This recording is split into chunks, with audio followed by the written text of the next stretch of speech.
하나님 나라 네 번째 시간으로 그래도 씨를 뿌려야 하는 이유라는 제목으로 말씀 전합니다.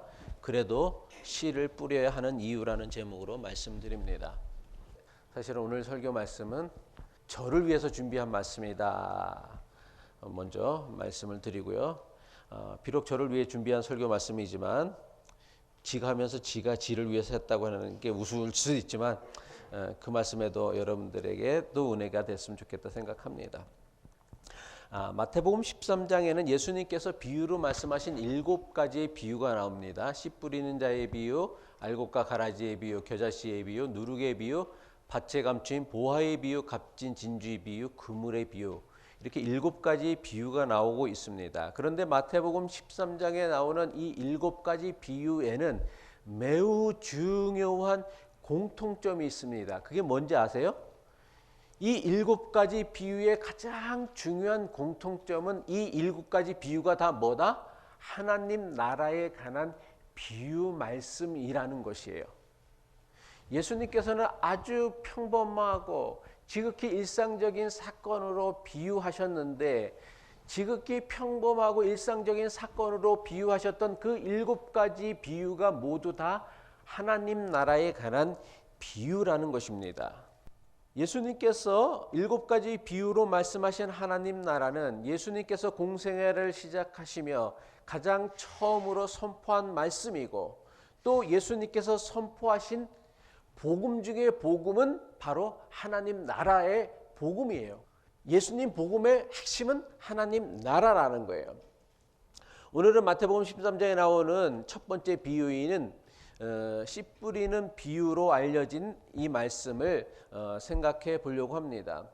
씨 뿌리는 비유로 알려진 예수님의 첫 번째 비유, 마태복음 13장에 나오는 7가지 비유 가운데 첫 번째 비유는 그 비유를 해석하는 것이 그리 어렵지 않습니다. 물론 비유 자체도, 물론 예수님의 비유 자체가 쉽게 설명하려고 했기 때문에 비유가 어려우면 안 되는 것이죠. 비유 자체도 어렵지 않지만 그보다 더 분명하고 확실한 이유는 예수님께서 비유로 말씀하시고 그 비유의 내용을 예수님께서 분명하게 확실하게 설명을 해주셨어요. 그래서 여기에는 어떤 이견이 있을 수가 없어요. 아니 예수님께서 비유로 말씀하시고 그 뜻에 대해서 설명을 해줬으니까 그 비유의 해석에 대해서는 어떤 이견이 있을 수가 없어요. 그 해석을 넘어서는 것은 말씀하신 자의 뜻을 넘어서는 거기 때문에 그 이상의 해석은 사실은 아무 의미가 없다라는 거예요. 다만 우리가 이 비유를 읽으면서 초점을 두고 주목해야 될 것은 그럼 과연 이 예수님의 비유를 우리는 어떻게 적용해야 되는가에 대한 적용의 문제를 생각을 해야 된다라는 거예요. 비유가 어려운 게 아니라 과연 그럼 우리는 이 비유의 말씀을 우리의 삶 가운데 속에 우리의 신앙 가운데 속에 어떻게 적용하며 살아야 하느냐, 이게 오늘 비유를 해석하고 또 설교하는 데 있어서 포커스 초점이 되어질 것입니다. 엄밀히 말해서 오늘 살펴보는 씨 뿌리는 비유는 제가 이 7가지 비유의 특징은 천국, 하나님 나라의 비유라고 했는데 엄밀히 말하면 오늘 이 씨 뿌리는 비유는 천국에 관한 비유라고 하기에는 거리가 좀 멉니다. 천국의 비유라기보다는 오늘 씨 뿌리는 자의 비유는 예수님께서 앞으로 6가지의 천국에 관한 비유를 하시는데 그 6가지 천국에 관한 비유의 말씀을 왜 하시는가? 무엇 때문에 하시는가? 또 그 말씀들을 전하지만 그 말씀이 왜 사람들에게는 잘 깨달아지지도 아니하고 이해되어지지도 않고 사람들이 들으려고 하지 않는가에 대한 서론격으로 하신 비유의 말씀이 씨 뿌리는 자의 비유의 말씀입니다. 예수님께서는 공생애를 시작하시면서 하나님 나라가 가까이 왔다라고 선포하셨고 그리고 많은 비유의 말씀으로 하나님 나라를 사람들에게 가르쳐 주셨습니다. 하지만 많은 사람들이 하나님 나라의 비유의 말씀을 들었지만 막상 예수님의 말씀을 듣고 사람들이 깨달은 사람들은 그 말씀을 듣고 깨달은 사람들은 그렇게 많지 않았어요. 그리고 예수님께서는 공생의 사역을 시작하면서 가장 먼저 하나님 나라를 선포하셨고 예수님의 복음의 핵심은 하나님 나라라고 했는데 사람들은 정작 예수님이 전하시고자 하셨던 하나님 나라의 복음에 대해 관심조차 두지 않았습니다. 그래서 예수님께서 이런 말씀하셨죠. 그러므로 내가 그들에게 비유로 말하는 것은 그들이 보아도 보지 못하며 들어도 듣지 못하며 깨닫지 못함이라. 예수님께서는 하나님 나라를 선포하셨고 많은 말씀으로 하나님 나라를 가르쳐 주셨지만 그들은 보아도 보지 못하며 들어도 듣지 못하고 깨닫지 못하였다라는 거예요. 그래서 내가 또다시 비유로 말씀해 주신다라는 거예요. 그렇다면 사람들이 하나님 나라에 대한 예수님의 말씀을 듣고 또 예수님의 수많은 비유의 말씀을 듣고도 듣지 못하며 깨닫지 못한 이유가 무엇이냐라는 거예요. 예수님은 분명하게 사람들이 들어도 듣지 못하고 보아도 보지 못하고 깨닫지 못한다고 하셨는데 아니 비유라는 게 가장 쉽게 설명하려고 비유로 말씀하셨는데 그 비유를 들음에도 불구하고 사람들이 보아도 보지 못하고 들어도 듣지 못하고 깨닫지 못했던 이유가 뭐냐라는 거예요. 예수님의 비유 말씀이 예수님의 하나님 나라에 대한 가르침이 사람들이 듣고 이해하기에 깨닫기에는 너무 어려운 말씀이었기 때문이었습니까? 아니요. 절대로 그렇지 않다라는 거예요. 하나님 나라에 대한 예수님의 비유는 누가 들어도 이해할 수 있을 만큼 예수님은 아주 쉽게 하나님 나라에 대해서 설명하셨습니다. 그럼에도 불구하고 예수님의 비유를 들었던 사람들 대부분은 예수님께서 가르쳐 주신 하나님 나라를 제대로 이해하지도 받아들이지도 깨닫지도 못했습니다.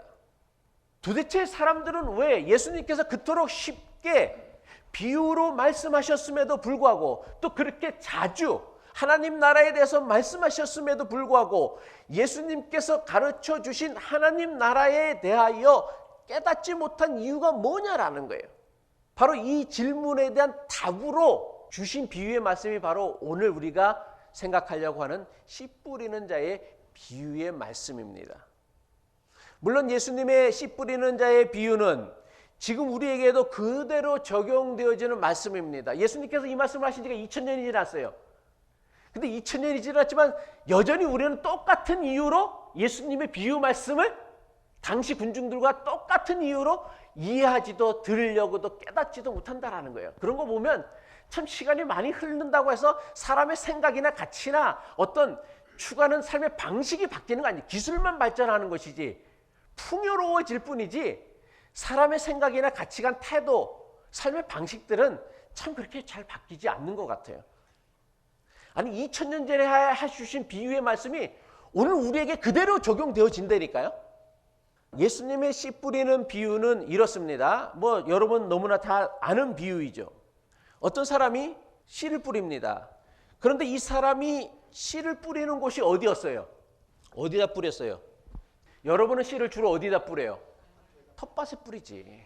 뭐 여러분의 밭이 어디 있어? 있어봐야 이제 뒷바닥에 텃밭에 뿌리겠죠. 아니면 화분에 뿌리겠죠. 예수님의 비유에서 씨 뿌리는 사람이 씨를 뿌린 게 어디였어요? 자기 밭에 가서 뿌렸어요? 아니요. 그냥 들에 나가서 씨를 뿌렸다라고 얘기했어요. 그러니까 그 씨앗이 어디에도 떨어졌어요? 길가에도 떨어지고 돌짝밭에도 떨어지고 또 어디에 떨어졌어요? 가시덤불에도 떨어지고 또 좋은 땅에도 떨어진 거예요. 이 사람이 씨를 뿌린 곳은 경작해둔 잘 그 옥토를 개간해 놓은 자기 땅이 아니라 자기 밭이 아니라 그냥 땅이 보이는 적당한 곳에 가서 씨를 그냥 공중으로 뿌린 거예요. 뭐 지금으로는 도무지 잘 이해는 되지 않는 방법이긴 하죠. 뭐 경작해 놓은 땅이라고 한다면 하나하나 심겠지. 그런데 경작해 놓은 땅이 아니라 그냥 가서 뿌리는 거니까 어떻게 하겠어요? 심는 게 아니라 그냥 공중에 휘 던졌겠죠. 휘 뿌렸단 말이에요. 그러면 바람에 씨들이 사방으로 흩어지게 되어졌습니다. 자기 밭에 뿌린 게 아니에요. 이 사람은요. 공중에 흩뿌린 씨들이 사방으로 흩어져 네 군데 땅에 떨어졌습니다. 첫 번째는 어디에 떨어졌어요? 길가에 떨어졌습니다. 두 번째는 돌밭에 떨어졌고요. 세 번째는 가시덤불 사이로 떨어졌고 네 번째는 좋은 땅 위에 떨어졌습니다. 그러면 길가에 떨어진 씨앗은 어떻게 되어졌습니까? 길가에 떨어져 있으니까 새가 자기 먹인 줄 알고 와서 씨앗을 먹어버렸어요. 돌밭에 떨어진 씨앗은 어떻게 되어졌습니까? 돌밭이라는 게 뭐예요? 흙이 얼마 없고 돌이 많은 거예요. 그래서 이게 씨가 땅에 들어가서 싹을 피긴 했는데 흙이 별로 많지 않으니까 뿌리를 깊게 내리지 못해서 그만 햇빛이 나니까 해가 뜨겁게 내리쬐니까 그냥 탁 버려서 뿌리가 깊지 않으니까 물기를 수분을 빨아들이지 못해 갖고서요. 그리고 이제 가시덤불에 가시밭에 떨어진 씨앗이 있었습니다. 어떻게 했어요? 가시덤불의 기운이 너무 세니까 싹은 피우고 이렇게 좀 자라나려고 하는데 더 이상 자라지 못하는 거예요. 가시에 찔리고 가시에 눌리고 가시덤불의 그 힘이 너무나 세기 때문에 이 씨앗이 싹을 피우고 자라나지 못했다라는 거예요. 네 번째는 어떻게 되어졌습니까? 좋은 땅에 떨어졌어요. 뭐 좋은 땅에 떨어지니까 좋은 땅에 뿌려진 씨앗이 뿌리를 내리고 싹을 피우고 자라서 열매를 맺는데 그 열매가 어떻게 100배, 60배, 30배의 열매를 맺었다. 이게 오늘 비유의 말씀의 내용이에요. 앞서도 말씀을 드렸지만 씨 뿌리는 비유는 예수님께서 직접 설명을 해 주셨기 때문에 어려울 게 없어요. 특별히 해석에 어떤 난해함이 없어요. 그러면 예수님께서 말씀하신 씨 뿌리는 비유에 있어서 씨는 뭐를 의미해요?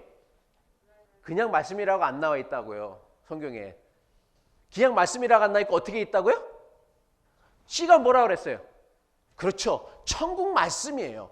천국 말씀이 뭐예요? 하나님 나라의 복음이라는 것이죠. 그냥 말씀이 아니라 천국 말씀. 그러니까 씨는 뭐다? 천국 복음을 이야기하는 거예요. 그럼 씨를 뿌리는 건 뭐다? 하나님 나라의 복음을 세상에 선포하고 확장하는 것을 씨를 뿌리는 것이라고 해석하였고, 씨를 뿌리는 사람은 뭐다? 하나님 나라의 복음을 전하고 확장하는 사람. 1차적으로 누구를 의미하는 거예요? 예수님이지. 예수님이 비유로 하셨으니까. 물론 2차적으로는 하나님 나라의 복음을 전하는 사람은 저만 하는 거예요? 여러분은 그런 사명을 안 받으셨어? 이상하신 분들이시네?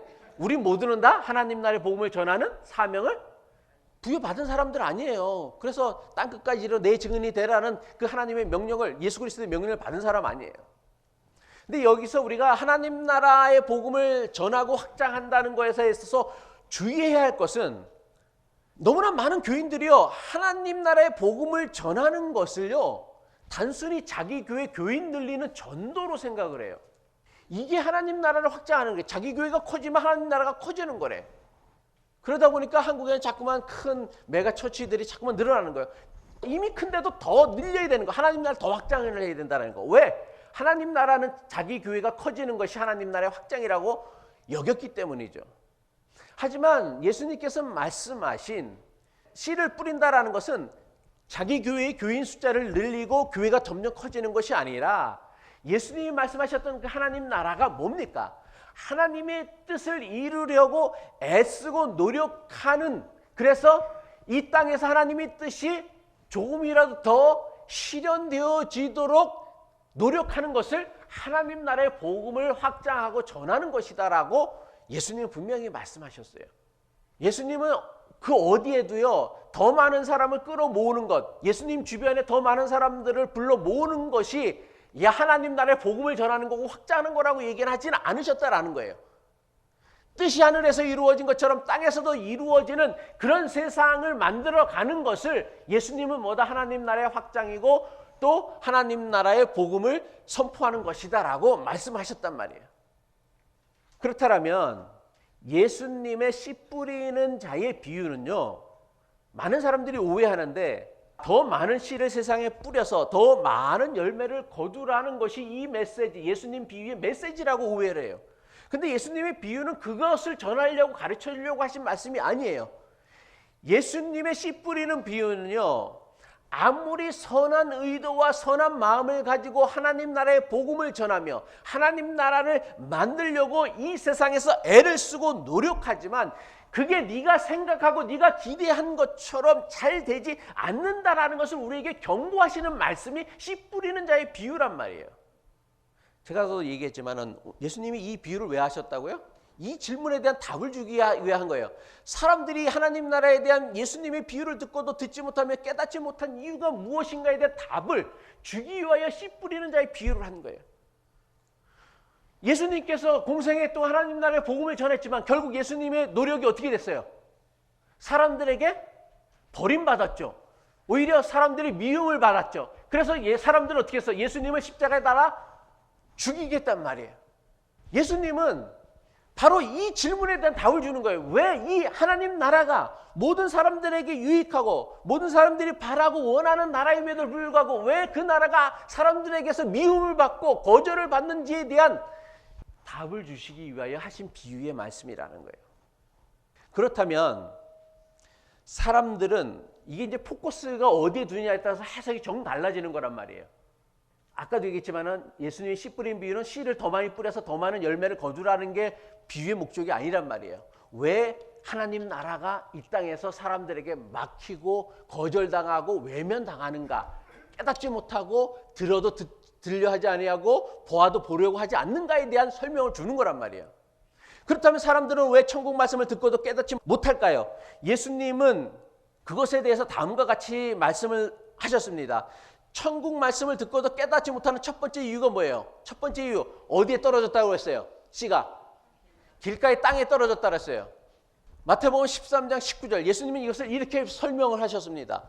아무나 천국 말씀을 듣고 깨닫지 못할 때는 악한 자가 와서 그 마음에 뿌려진 것을 빼앗나니 이는 길가에 뿌려진 자요 라고 얘기하고 있습니다.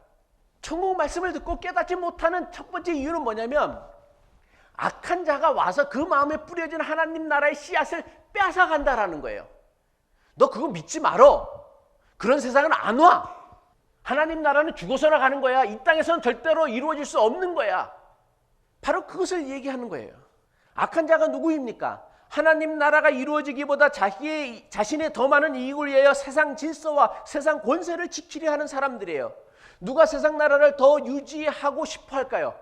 누가 하나님 나라 대신 세상 나라가 더 이 땅에서 더 지속되어지고 유지되길 원할까요? 누가? 세상에서 잘 나가는 사람들이죠. 세상에서 잘 나가는 사람들은요, 왜 이 세상이 바뀌어야 될 필요를 못 느끼잖아. 권력을 진 사람들 중에 세상이 바뀌어야 된다, 천지가 개벽해야 된다라고 생각하는 사람들이 몇 명이나 되겠어요. 이건 우리도 마찬가지예요. 교인들이 왜 하나님 나라를 꿈꾸지 않느냐? 그냥 이대로 사는 게 좋거든. 말은 하나님 나라인데 그것은 그냥 죽어서나 가면 되는 거예요. 살아서는 그냥 세상의 방식, 질서대로 살아가는 게 너무 좋거든. 뭐 내가 못할 게 뭐 있어요, 여기서 살아가면서. 그냥 다 할 수 있거든. 그러니까 어떻게 해요? 이런 사람들이 하나님 나라가 선포되어지고 하나님 나라가 이루어지고 하나님 나라가 확장되어지는 것을 방해합니다. 어떻게 방해해요? 그런 거는 아무짝에도 쓸모없어. 도무지 불가능해. 예수님 하나님 나라가 가까이 왔으니 회개하고 복음을 믿으라고 말씀하셨는데 야, 그런 나라 이 세상에 없어. 자, 죽어서나 가. 여기서는 그냥 세상 방식대로 살아. 그게 지혜로운 거야. 그래서 세상 끊임없이 어떻게 우리를 세뇌하잖아요. 그래서 우리 마음에 뿌려진 하나님 나라의 씨앗을 빼앗아 가잖아요. 그래서 뿌리도 못 내려. 다 뺏어가서 버려갖고 흔적도 없어. 천국 말씀을 듣고도 깨닫지 못한, 하나님 나라의 복음을 듣고도 깨닫지 못한 두 번째 이유가 뭐라고 했어요? 예수님께서요. 어디에 떨어진 씨앗이라고 그랬어요? 돌짝밭에 떨어졌다고 했어요. 이 사람에 대해서 예수님은 어떻게 설명을 하셨냐면 마태복음 13장 20절 21절이죠. 돌밭에 뿌려졌다라는 것은 말씀을 듣고 즉시 기쁨으로 받되 그 속에 뿌리가 없어 잠시 견디다가 말씀으로 말미암아 환난이나 박해가 일어날 때에는 곧 넘어지는 자요라고 얘기했어요. 천국 말씀을 듣고도 깨닫지 못하는 두 번째 이유는 무엇입니까? 처음에는 하나님 나라의 복음을 듣고는 기뻐하며 그 복음을 받아들입니다. 왜? 이 사람이 그 하나님 나라의 복음을 받아들이는 이유가 뭐예요? 자기 사는 게 너무나 지질이 궁상이거든. 그러니까 천지가 좀 개벽했으면 좋겠어. 세상이 좀 바뀌어졌으면 좋겠어. 나도 좀 살만한 세상이 됐으면 좋겠어. 그래서 하나님 나라의 복음을 들으다 보니까 예수님이 제자들이 그랬던 사람들이죠. 이 세상이 좀 바뀌어야 된다고 생각을 한 거예요. 그래서 예수님을 쫓아다녔어. 왜? 하나님 나라의 질서와 방식이 예수님이 선포하신 그 하나님 나라가 자신에게 지금보다는 더 많은 이익을 보장해 줄 것이다라고 여겨졌기 때문에, 믿어졌기 때문에. 하지만 하나님 나라의 복음 때문에, 하나님 나라의 질서 때문에, 하나님 나라의 방식 때문에 손해보는 일이 생기고 자신이 감당해야 할 어려움이 생겨나게 되어지면 금세 이런 사람은 어떻게 하나님 나라를 포기해버려요. 나에게 도움이 되는 게 아니네, 이익이 되는 게 아니네. 그러니까 예수님이 제자들이 어떻게 했어요? 십자가에 달린 예수님을 알아보면서 어떻게 했어? 다 도망가고 말았어요. 예수님은 이런 사람들을요 돌밭에 떨어진 씨와 같다라고 비유하셨습니다. 천국 말씀을 듣고도 깨닫지 못하는 세 번째 이유가 무엇입니까? 세 번째 이유는 어디에 떨어졌어요? 세 번째 씨는 어디에 떨어졌어요? 가시떨기밭에 떨어졌어요. 예수님은 이것을 이렇게 설명을 하셨습니다. 가시떨기에 뿌려졌다라는 것은 말씀을 들으나 세상의 염려와 재물의 유혹에 말씀이 막혀 결실하지 못하는 자라고 했습니다. 천국의 말씀, 하나님 나라의 복음을 듣고도 깨닫지 못하는 세 번째 이유는 뭐야? 세상 염려와 재물에 대한 욕심으로 그 마음이 가득 차 있어서 이 사람에게는 다른 것들이 마음에 들어올 일만의 틈이 없는 사람이에요. 당장 먹고 사는 것이 인생의 전부라 여깁니다. 다른 사람은 어떻게 되든 세상은 어떻게 되든 세상은 어떻게 돌아가든 상관하지 않아요. 오직 자기만 자기 가족만 잘 살면 만사 오케이 라고 여기는 거예요. 이런 사람에게 하나님 나라의 복음이 뭔 소용이 있겠어요? 무슨 의미가 있겠어요? 듣는다고 들어지겠어요? 이런 사람에게? 본다고 보아지겠어요? 깨달아지겠느냐라는 거예요. 그래서 예수님은 이런 사람을 뭐라고 얘기했어요? 가시덤불에 떨어진 씨와 같다라고 얘기했습니다. 하지만 이것이 전부는 아니었습니다. 비록 뿌려진 씨 가운데 아주 적은 일부이기는 하지만 좋은 땅에 떨어진 씨도 있다라고 얘기했습니다. 마태복음 13장 23절이죠. 좋은 땅에 뿌려졌다라는 것은 말씀을 듣고 깨닫는 자니 결실하여 어떤 것은 100배, 어떤 것은 60배, 어떤 것은 30배가 되느니라 하시더라. 한 사람이 뭐 100명을 전도하고 60명을 전도하고 30, 이런 뜻이 아니라 그 사람의 삶의 변화를 얘기하는 거예요. 좋은 땅에 뿌려졌다라는 것은 하나님의 나라의 복음을 듣고는 깨닫는 자라고 예수님은 말씀하셨어요. 그리고 하나님 나라의 복음을 듣고 깨달은 자에게는 반드시, 깨닫는 자에게는 반드시 뭐가? 열매가 열린다라는 거예요. 그런데 재밌는 사실은 뭐냐면 씨 하나가 그냥 열매 하나를 맺는 것이 아니라 어떤 것은 100배, 어떤 것은 60배, 어떤 것은 30배 열매를 맺는다라고 말씀하셨어요. 똑같은 씨를 뿌렸지만 모든 씨가 열매를 맺지 않았습니다. 똑같은 씨가 떨어졌음에도 불구하고 싹도 내지 못하고 사라진 씨도 있었고, 싹만 피우다 말라버린 씨앗도 있었고, 조금 자라다 말라버린 사라져버린 씨앗도 있었고, 또 어떤 씨앗은 수십 배 수백 배의 열매를 맺은 씨앗도 있었다라는 거예요. 이게 예수님의 씨 뿌리는 비유예요. 그렇다면 도대체 무슨 차이가, 무엇이 이런 차이를 만들었느냐라는 거예요. 이런 차이가 생긴 이유가 뭐예요? 아니, 똑같은 씨를 뿌렸잖아. 그런데 어떤 땅에서는 뿌리도 못 내리고 사라져 버렸고, 어떤 것은 싹만 내다 말라버렸고, 어떤 것은 좀 자라다가 말라버렸고, 어떤 것은 60배, 100배의 결실을 맺은 이유가 뭐예요? 뭐 때문에 그래?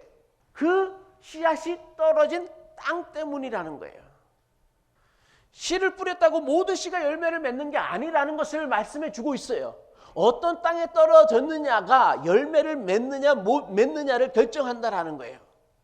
사실 이 말씀은 우리에게 매우 부담스러운 도전을 주는 말씀이 아닐 수 없습니다. 아무리 교회를 오랫동안 다니며 수없이 많은 하나님의 말씀을 배우고 들었음에도 내 생각이나 태도와 가치와 행동에 아무런 변화가 없다라면 나는 아무런 열매를 맺지 못하는 것이죠. 그리고 신앙생활을 하면서 아무런 열매를 맺지 못한다는 건 매우 심각한 문제예요. 왜냐하면 예수님께서는 열매 맺지 못하는 나무에 대하여 너무나 단호하게 말씀을 하셨습니다. 마태복음 7장 19절로 20절 말씀, 아름다운 열매를 맺지 아니하는 나무마다 찍혀 불에 던지느니라. 이러므로 그의 열매로 그들을 알리라. 예수님께서 우리를 심판하시는 기준을 뭐라고 했냐면 씨앗이 아니라, 씨앗은 똑같거든. 그러니까 열매로 그 사람을 심판하시고 판단하시고 결정하신다라는 거예요. 그렇다면 우리가 맺어야 하는 신앙의 열매가 무엇입니까? 성경은 여기에 대해서 너무나 분명하고 확실하게 가르쳐주고 있습니다. 성경에서 열매라고 표현되어진 것을 설명한 것은 두 군데밖에 없어요. 그러면 성도가 이 세상을 살면서 맺어야 하는 열매는 뭐예요? 대단한 일을 하거나 엄청난 업적을 세우는 것, 아니면 많은 사람들을 교회로 데려나오는 것을 열매라고 얘기하지 않았어요. 성경이 말씀하고 있는 성도가 맺어야 하는 열매는 뭐냐면 갈라디아서 5장 22절로 23절, 오직 성령의 열매는 사랑과 비락과 화평과 오래 참음과 자비와 양선과 충성과 온유와 절제니 이 같은 것을 금지할 법이 없느니라. 또 열매가 나오는데 에베소서 5장 9절, 빛의 열매는 하나님 나라의 복음의 빛이죠. 예수님은 빛으로 오셨고, 그래서 빛의 열매는 모든 착함과 의로움과 진실함에 있느니라 라고 얘기했어요. 성경이 우리에게 강조하고 있는, 우리가 맺어야 하는, 우리가 살아가면서 맺어야 하는 열매를 무엇이라고 얘기했느냐? 오직 예수 그리스도를 닮은 성품의 변화, 예수 그리스도를 닮은 가치관의 변화, 예수 그리스도를 닮은 인격의 변화라는 거예요. 바로 이런 우리 속사람의 변화로부터 하나님 나라가 시작되어진다라는 거예요. 그게 바로 좋은 땅에 떨어진 씨앗이 깨달아지고 싹을 피우고 자라 열매를 맺는 것이다라고 말씀한 거예요. 씨앗이 뿌려졌는데 열매를 맺지 못하는 이유는 두 가지밖에 없죠. 씨앗을 심었어요. 그런데 열매를 맺지 못한다라고 한다면 두 가지 이유밖에 없어요. 어떤 이유일까요? 첫 번째는 씨가 불량인 경우예요. 아무리 좋은 땅에 심으면 뭐예요? 씨가 불량이면은 아무 소용이 없잖아. 두 번째는 뭐예요? 씨가 심겨진 땅에 문제가 있는 경우. 이 두 가지가 오늘 비유에서 우리가 생각해 볼 수 있는 열매를 맺지 못하는 결정적인 두 가지 이유예요. 근데 여기서 씨는 하나님 나라의 복음이고 땅은 하나님 나라의 복음을 들은 저와 여러분들을 의미합니다. 예수님께서 가르쳐 주신 하나님 나라의 복음, 씨가 불량일 경우는 없을 거 아니에요. 그죠? 그러니까 케이스는 다 뭐밖에 안 나오는 거예요. 두 번째, 씨가 심겨진 땅에 문제가 있기 때문이에요. 물론 요즘은 복음이라는 씨의 문제가 전혀 없는 것만은 아닌 것 같습니다. 요즘 기업가들이 GMO, 농산물을 많이 만들죠. GMO가 뭐예요? 유전자를 변형을 해갖고서 만들어낸 농산물을 GMO라고 해요. 그래서 GMO는 일반 식품보다 품종을 개량을 많이 했기 때문에 크기도 크고 또 유효기한도 오래 가더라고요. 우리 집에 오렌지가 하나가 있는데 작년에 사다 준 오렌지가 있는데 아직도 안 썩어. 한 달이 지났는데. 이야, 이게 참 획기적인 농산물 혁신이죠. 기업가들이 GMO 농산물을 만드는 이유가 뭘까요? 그렇죠. 더 빠르게 성장시키고 더 많이 수확하여서 이전보다 더 많은 이익을 내기 위함이에요. 저는 GMO 식품의 논쟁이 많더라고요. 보니까 먹어야 되는데 말했는데 안전하다 하지 않다. 근데 이게 아직 한 100년이라는 어떤 시대가 지나가지 않았기 때문에 누구도 확실할 수 없어요. 그래서 반대론자들은요 극렬하게 반대하는 사람도 있고요. 그래서 법적으로 이것이 GMO인지 아닌지는 법적으로 표시하게 되어 있어요. 그래서 좀 예민한 사람들은 GMO는 절대로 안 사 먹는 사람들도 있더라고요. 그래서 마켓들 가면 뭐 오가닉 같은 제품들이 한 칸을 만들어 갖고서 이렇게 파는 데가 있는데, 근데 저는 뭐 이거는 굳이 따지고 싶진 않아요. 이게 저도 정확히 모르기 때문에 그거에 대해서 얘기하고 싶진 않아요. 근데 다만 GMO를 만드는 이유는 분명해요. 더 빨리 생산하고 더 많이 수확하여서 더 많은 이익을 얻기 위함이에요.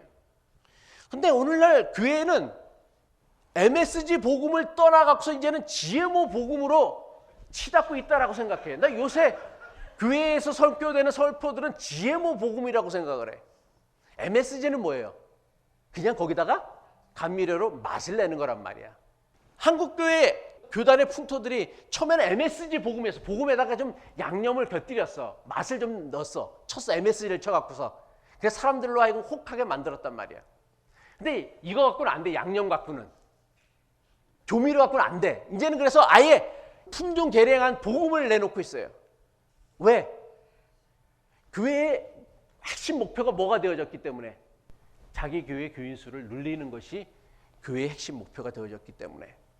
목사들이 GMO 복음을 만드는 이유도 기업가들이 GMO 농산물을 만드는 것과 크게 다르지 않다라는 거예요. 오랫동안 신앙생활을 하며 수없이 많은 설교를 통하여 하나님의 말씀을 들었음에도 불구하고 내 삶에 성령의 열매나 빛의 열매와 같은 것들이 조금도 나타나지 않아.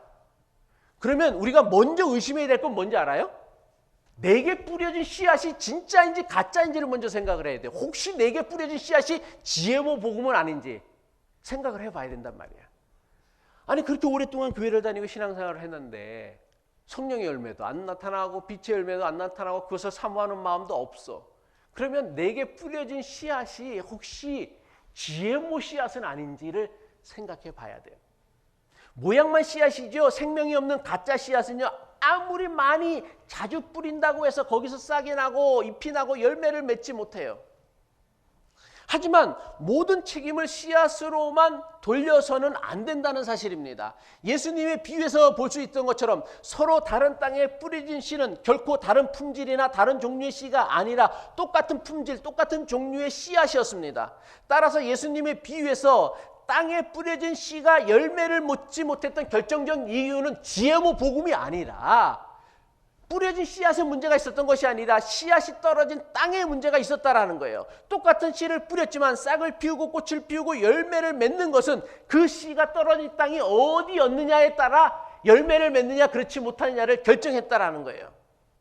똑같은 씨가 땅에 떨어졌음에도 어느 땅은 아무런 열매를 맺지 못하고 어느 땅은 수십 배의 열매를 맺는 것은 뿌려진 씨앗의 문제가 아니라 뿌려진 씨앗을 품지 못하는 땅의 문제라는 것이죠. 마찬가지로 하나님의 말씀이 아무리 바르게 선포되었다고 해도 아무런 열매를 맺지 못하는 것은요, 하나님의 말씀을 제대로 듣지도 않고 보려고 하지도 아니하고 말씀대로 살려고도 애쓰지 않았던 우리의 불신앙 때문이라는 거예요. 이 같은 사실은요, 같은 교회의 교인들을 유심히 살펴보면 너무나 분명해집니다. 똑같은 교회에 다니면 똑같은 말씀을 들었어요. 그러면 씨에는 문제가 없는 거예요. 그지? 그럼 똑같은 열매가 맺어야 되는데 사람마다 다른 열매가 맺어지는 이유가 뭐예요? 물론 사람에 따라 30배, 60배 혹은 100배의 양적인 차이는 있을 수 있습니다. 그렇지만 똑같은 씨가 뿌려졌다면 열매를 맺는 건 똑같아야 될 거예요. 그런데 열매를 맺는 사람도 있고 열매를 맺지 못하는 사람이 있어요. 그러면 그건 무슨 책임이에요? 내 책임이다라는 걸 알아야 돼. 주변에 신앙의 열매를 맺는 사람이 있음에도 불구하고 나는 아무런 신앙의 열매를 맺지 못한다면 그 책임은 전적으로 누가 져야 돼? 여러분이 져야 된다라는 거예요. 만약 제가 GMO 복음을 전파해 갖고서 씨가 불량이래 갖고서 아무도 열매를 맺지 못한다면 그건 제 책임이겠지만 나는 GMO 복음이 아닌 날것의 복음을 전했는데 살아있는 복음을 전했는데 어떤 사람은 열매를 맺고 어떤 사람은 열매를 맺지 못했다라면 그 열매 맺지 못한 책임은 누구에게 있다? 나에게 있다라는 사실이에요. 하지만 이게 예수님 비유의 핵심 메시지는 아닙니다. 대부분의 예수님의 비유는 주로 씨가 떨어진 땅에다 초점을 두고 해석하고 적용합니다. 그래서 나는 길가의 땅인지 아니면 돌바가 같은 땅인지 가시덤불이 자라는 땅인지 좋은 땅인지를 생각해 보려고 합니다. 만약 길가의 땅이나 돌밭이거나 가시덤불이 자라는 땅이라면 열심히 마음의 땅을 경작하여 100배, 60배, 30배 열매를 맺어야 하는 좋은 땅이 되어야 한다라고 가르칩니다. 하지만 이런 식으로 비유를 해석하고 적용한다면 이 비유는 씨 뿌리는 비유가 아니라 씨가 뿌려진 내 땅의 비유라고 해야 정확할 것이죠. 하지만 예수님께서는 이 비유를요, 씨가 뿌려진 내 땅의 비유라고 하지 않았어요. 예수님께서 몸소 이 비유를 설명하면서 이 비유를 뭐라고 얘기하셨냐면 마태복음 13장 18절 그런즉 씨 뿌리는 비유를 들으라라고 했어요. 씨 뿌리는 비유를 들으라고 하셨어요. 예수님께서 이렇게 말씀하신 이유는 뭐냐면 이 비유의 초점은요, 내 땅에 있는 것이 아니라 씨를 뿌리는 일에 있음을 보여주는 매우 결정적인 말씀이에요. 그렇다면 왜 제가 예수님은 그렇게 구구절절 내 땅에 대해서 설명을 하고 전 또 왜 그런 얘기를 했느냐?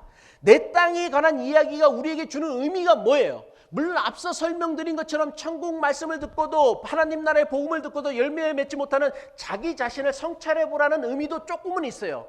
하지만 이것은 그렇게 중요한 핵심 메시지가 아니에요. 이것보다 더 결정적이고 중요한 메시지가 있는데 그것은 바로 예수님께서 아무리 하나님 나라의 복음, 천국 말씀을 전한다고 해도 모든 사람이 다 하나님 나라의 복음을 받아들이고 좋아하고 기뻐하지는 않는다라는 거예요. 많은 사람이 천국 말씀을 들었지만 많은 사람이 하나님 나라의 복음을 들었지만 대부분은 예수님이 선포하시고 가르치셨던 하나님 나라의 복음을 외면하였고 거절하였다라는 것을 보여주기 위한 말씀이 바로 이 씨 뿌리는 자의 비유란 말이에요. 나는 이 사실이 얼마나 은혜가 되고 참 저에게 힘이 되는지 몰라요. 예수님이 선포하셨는데도 안 들었어. 그러니 네가 설교하는데 뭐 교인들이 알아듣고서 깨닫기는 애시당초 글러먹은 일이지 않느냐라는 교훈을 주시는 거예요, 저에게. 그러니까 너 낙심할 필요도 없고 실망할 필요도 없다라고 이 말씀을 들을 때마다 나는 이게 얼마나 안도가 되는지 몰라. 아니 예수님이 직접 말씀하셨는데도 못 알아듣고 못 깨닫는데 네가 뭔데 네가 설교한다고 사람들이 외심을 하고 변화가 돼? 쓸데없는 생각, 쓸데없는 착각 빠지지 말라는 것이죠. 깨모하라는 것이지.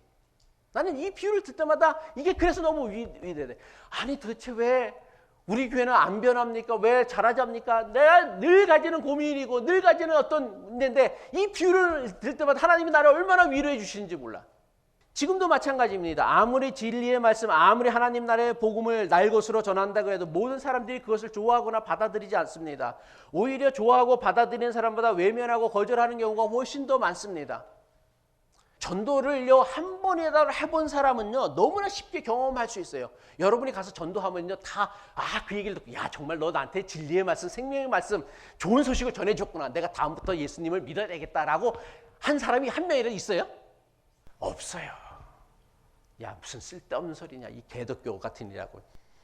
수십 명, 수백 명의 복음을 전한다 해도 한 명 전도하는 것, 한 명을 회심시키는 것, 한 명을 회개하게 만드는 것 이거 결코 쉽지 않아요. 이거는요 전도를 안 해본 사람은요 절대로 모르는 일이에요. 그러니까 이 비유가 안 깨달아지는 거야. 전도를 해보면 깨달아지는데 저는 아침 묵상을 보낼 때마다 고민을 해. 야 내가 이걸 계속해서 해야 되냐 고민에 빠질 때가 많아요. 제가 이걸 2014년부터 했어요. 듣는 분들은 보는 분들은 아주 간단한 일이겠지만요 이걸 매일같이 쓰는 사람은요 정말 피 말려요. 아침 오전 내내 이걸 써야 되고요. 그리고 나서 저녁 먹고 써요. 저녁 늦게까지 해요. 그럼 오죽하면 집사람이 당신은 사무실 안에만 들어가서 처박혀 산다고. 그렇지 않고선 이걸 해낼 수가 없어. 근데 사람의 일이라는 게 있잖아요. 성과가 있고 결과가 보이면은 기쁘게 하잖아요. 근데 내가 보낼 때마다 이건 뭐 결과가 없는 것 같고 성과도 없는 것 같아요. 솔직히 제가 쏟는 노력에 비해서 여러분들이 그것을 얼마나 진지하게 읽느냐라고 한다면 한두 명이나 될까?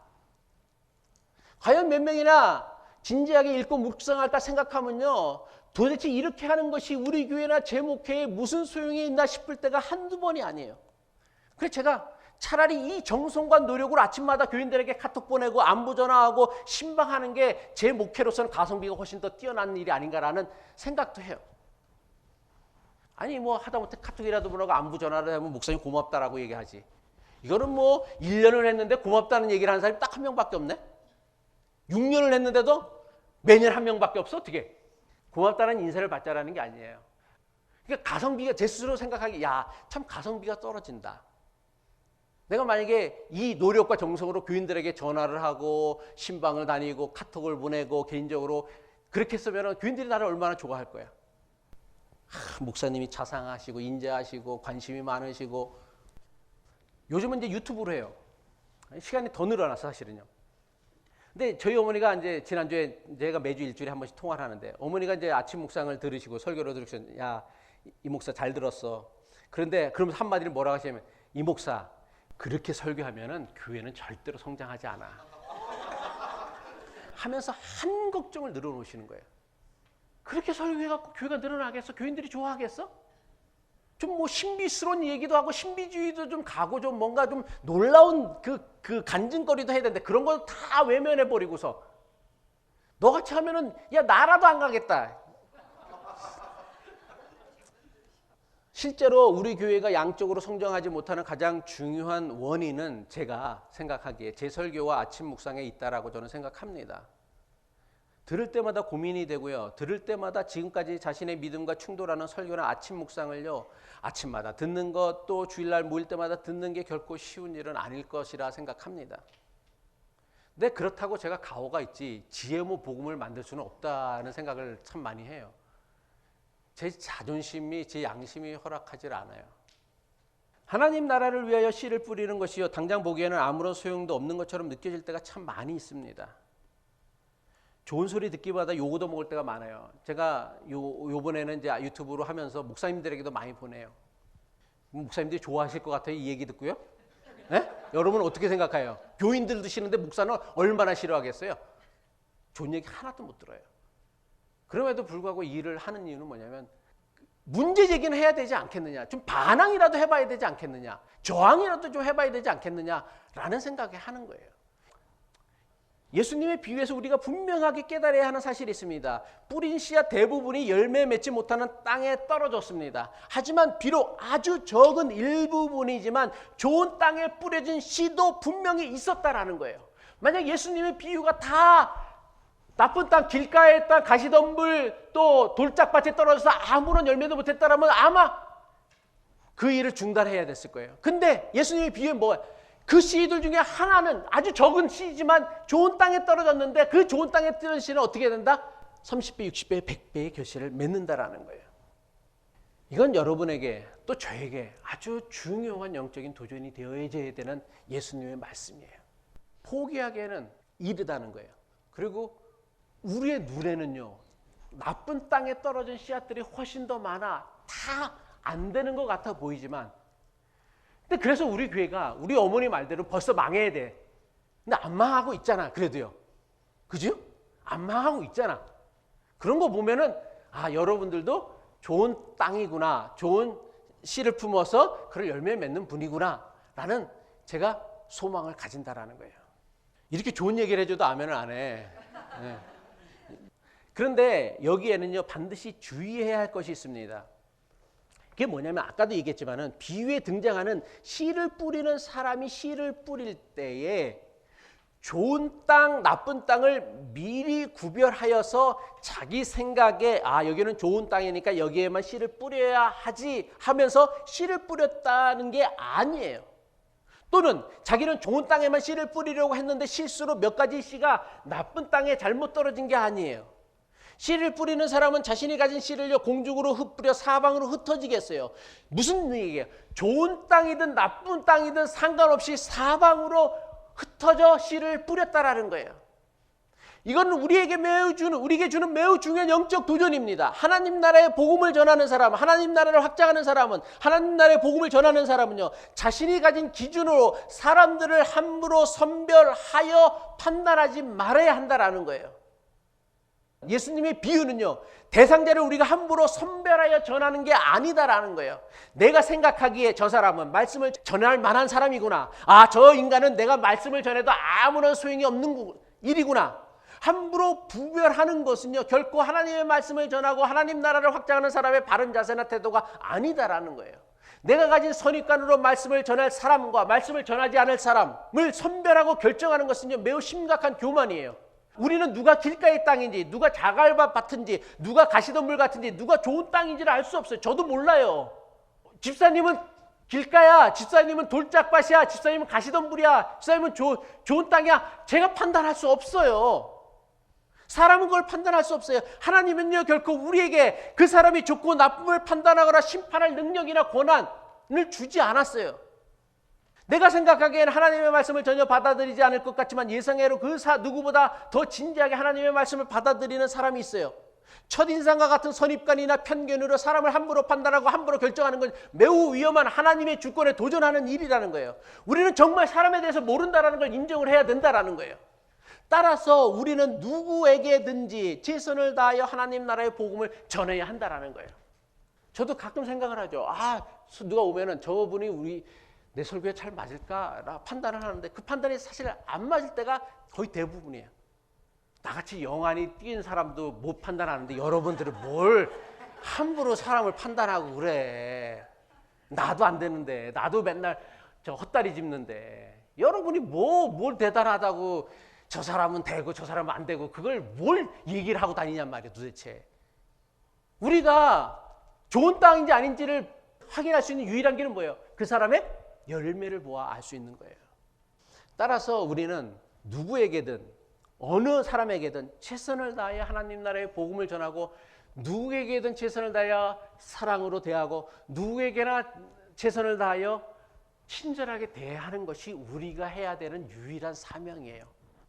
도무지 씨알도 먹히지 않을 것 같은 보이는 사람이라도 복음을 전하라고 노력해야 된다는 거예요. 하나님 나라에 대해 예수 그리스도의 복음에 대해 전혀 관심이 없는 사람이라 할지라도 기회가 닿는 한 최선을 다하여 전하라고 노력해야 한다는 거예요. 왜냐하면 우리는 어떤 사람이 길가의 땅과 같은지, 어떤 사람이 자갈밭 같은지, 어떤 사람이 가시덤불 같은지, 어떤 사람이 좋은 땅인지 분별하고 판단할 능력이 없어요. 예수님은 이걸 판단하고 분별하라고 우리에게 이 비유를 말씀을 하신 게 아니란 말이에요. 그런데 많은 사람들이 이 비유를 듣고는 야, 너는 길가야, 너는 가시덤불이야, 너는 돌짝밭이야 라고 얘기하는 건요, 예수님의 비유를 제멋대로 오용하는 지혜모란 말이에요. 지혜모 복음이란 말이에요. 예수님이 그거 우리 보고 판단하라고 네가 이 땅을 얘기하신 거예요? 아니요. 근데 너무나 많은 사람이요, 너무나 많은 목사들이요, 야 너는 길가야, 너는 돌짝밭이야, 너는 가시덤불이야라고 얘기를 해요. 그 사람이 어떤 사람인지를 분별하고 판단할 수 있는 유일한 길은 뭐예요? 그 사람에게 하나님 나라의 씨를 뿌려 보면 알 수가 있어요. 씨를 뿌리고 나면 그 사람에게 뿌려진 씨가 어떻게 되는가를 보게 되어지면 그 사람이 어떤 사람인가를 비로소 분명하게 드러난다라는 거예요. 그러니까 내가 누군가를 사랑할 때 어떤 사람을 사랑해야 내 사랑이 효과적인가를 생각할 게 아니라 먼저 사랑하란 말이야. 친절을 먼저 베풀란 말이야. 은혜를 먼저 나누란 말이야. 그리고 그 베푼 사랑과 친절과 은혜가 그 사람에게 합당하지 않으면 그 은혜가 다 나에게 돌아온다라고 예수님이 말씀해 주셨는데, 뭔가 친절을 베풀고 사랑을 베풀고 은혜를 나누는데 왜 제한을 하냔 말이야. 왜 내 함부로 내 마음대로 판단을 하냔 말이야. 저 인간에게 내가 사랑을 베풀어야 아무짝에도 쓸모가 없어. 그런 사람은 아무도 없다라는 거예요. 내가 판단할 수 없다라는 거예요. 내가 결정할 수 없다라는 거예요. 우리는 다만 씨를 뿌릴 뿐이에요. 우리에게 중요한 것은요, 내가 어떤 사람에게 복음을 전해야지, 내가 어떤 사람에게 사랑을 나누어야지, 내가 어떤 사람에게 친절을 베풀어야 효과가 있을지를 생각하는 게 아니에요. 내가 어떤 사람이 좋은 땅인지를 판별하는 게 우리의 영역이 아니란 말이에요. 그건 우리에게 속한 영역이 아니야. 우리가 해야 할 유일한 사명이 있다면 그 사람이 누구나 할지라도 내가 할 수 있는 최선을 다하여 복음을 전하고, 내가 할 수 있는 최선을 다하여 사랑을 나누고, 내가 할 수 있는 최선을 다하여 친절을 베푸는 거란 말이에요. 그게 우리에게 주어진 유일한 사명이란 말이에요. 이건 외에는 없다라는 거예요. 물론 주의해야 될 것은 뭐냐면, 그렇게 사랑을 하고 친절을 베풀고 복음을 전하면 많은 사람들이 기대해. 내가 이렇게 사랑을 했는데, 내가 이렇게 친절을 베풀었는데 저 사람에게 아무것도 안 들어오면 실망하고 낙심하고 삐지죠. 아무 소용도 없어. 기껏 1명 2명 해놓고서. 아니요, 그렇지 않아요.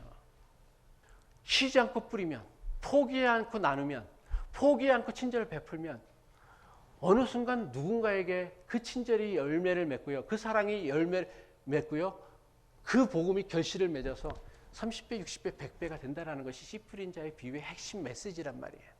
말씀을 마칩니다. 하나님 나라의 복음을 전하는 일은요, 예수님께서 우리 모두에게 맡기신 사명입니다. 하지만 막상 하나님 나라의 복음을 전한다고 하는 것이 아무런 소용도 없는 일처럼 보일 때가 너무나 많죠. 살다 보면요. 누군가를 사랑하라고 했는데, 이웃을 사랑하는데 이웃을 사랑하는 게 아무짝에도 쓸모없는 것처럼 보일 때가 얼마나 많아요. 누군가에게 친절을 베풀고 선한 마음으로 대하라고 했는데 그게 아무짝에도 쓸모없어 보이는 일들이 우리 인생에는 너무나 많다라는 거예요. 친절하면, 사랑하면 배신당하는 경우가 많아요. 그게 인생이에요. 그게 현실이란 말이에요. 예수님은 그 현실을 부정하지도 부인하시지도 않으셨어요. 아주 적나라하고 명확하게 가르쳐 주셨어요. 대부분의 여러분들이 베푼 사랑과 복음과 친절은요, 그냥 아무 열매도 맺지 못하고 말라버리거나 배신당하거나 이용당하고 말 거예요. 그럼에도 불구하고 계속해서 우리가 씨를 뿌려야 하는 이유는 분명합니다. 그것은 바로 아주 작은 씨이지만 좋은 땅에 떨어져 열매를 맺는 씨는 반드시 있었기 때문이에요.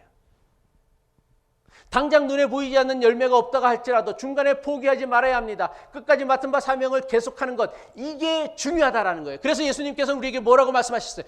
귀 있는 자는 들으라 하시니라. 제 설교의 결론도 마찬가지입니다. 귀인 자는 들으실 수 있기를 바랍니다. 질문 받겠습니다.